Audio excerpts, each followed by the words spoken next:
បងមកបរោះម្នាក់នេះគាត់ពិតជាជំនាញធ្វើសក់មែនទែនហើយអានេះជាម៉ូតបាល់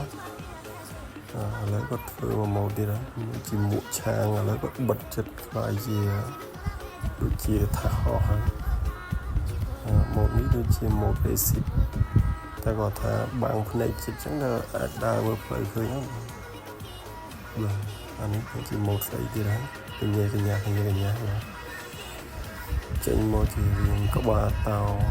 ដាក់ភ្នែកដាក់អីទៅដូចមែនតើគាត់ពិតជាប៉ិនប្រសពមកឥឡូវមកម៉ូតទៀតហើយមេរីនេះក៏ស្រស់ស្អាតទៀតអានេះជាក្បាលពពែ